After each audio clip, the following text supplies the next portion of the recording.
చూద్దాం. సికింద్రాబాద్ కంటోన్మెంట్ బోర్డుకు ఎన్నికలు పెట్టాలని త్వరలోనే ఎన్నికలు పెట్టేలా కేంద్రానికి విన్నవిస్తానంటూ ఎంపీ ఈటల రాజేందర్ తెలిపారు. సికింద్రాబాద్ కంటోన్మెంట్ నియోజకవర్గంలో మల్కాజ్గిరి ఎంపీ ఈటల రాజేందర్ పర్యటించారు. 10 నెలల్లో బానుక నర్మద మల్లికార్జున్ 15 కోట్ల రూపాయలతో పలు అభివృద్ధి పనులు నిర్వహించడంపై ఆమెను ఈటల అభినందించారు. 8 మంది సభ్యులుండవలసిన చోట ఒక్క నామినేటెడ్ మెంబర్తో పాలన నిర్వహించడం కష్టంగా ఉందని, ఈ తరుణంలో కంటోన్మెంట్ బోర్డుకు ఎన్నికలు నిర్వహించవలసిన అవసరం ఉందని చెప్పారు. నామినేట్ మెంబర్గా బానుక నర్మద మల్లికార్జున్ మంచి పాలన అందించారని, ఆమె పాలన ఇలానే కొనసాగాలని కోరుకుంటున్నట్లు ఈటల తెలిపారు.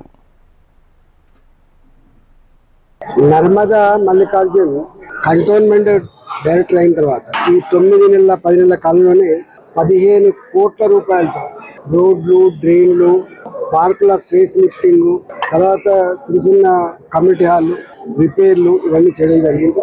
అన్నిటికంటే ముఖ్యంగా ఏ కంటోన్మెంట్ ల్యాండ్ అయితే తెలంగాణ సర్కార్ అక్వైర్ చేసిన బ్రిడ్జ్ కోసం 303 కోట్ల రూపాయలు ఢిల్లీ గవర్నమెంట్కి పోయే డబ్బులు, కేంద్ర ప్రభుత్వానికి పోయే డబ్బులు తెలంగాణలో ఈ కంటోన్మెంట్ చాలా చారిత్రాత్మకమైనటువంటి కంటోన్మెంట్.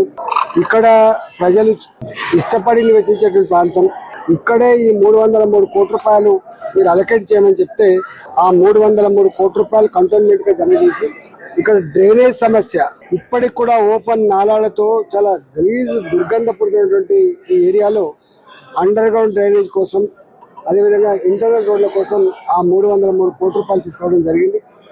ఇంకా రాబోయే కాలంలో ఈ కంటోన్మెంట్లో కూడా తక్షణమే ఎన్నికలు పెట్టాలని కూడా డిమాండ్ చేస్తున్నాం. ఎందుకంటే మేము కేంద్ర ప్రభుత్వానికి ఈ నామినేటెడ్గా నియామకం జరగడం వల్ల పూర్తి స్థాయిలో పాలక మండలి లేకపోతే కొంచెం ఇబ్బంది అవుతూ ఉంది. కాబట్టి ఒక నర్మద లాంటి వ్యక్తి మొత్తం వార్డులలో పనిచేసే వ్యక్తి ఉండదు. కాబట్టి రాబోయే కాలంలో త్వరలోనే కంటోన్మెంట్ బోర్డు ఎన్నికలు పెట్టాలని కూడా మేము కోరుతాము.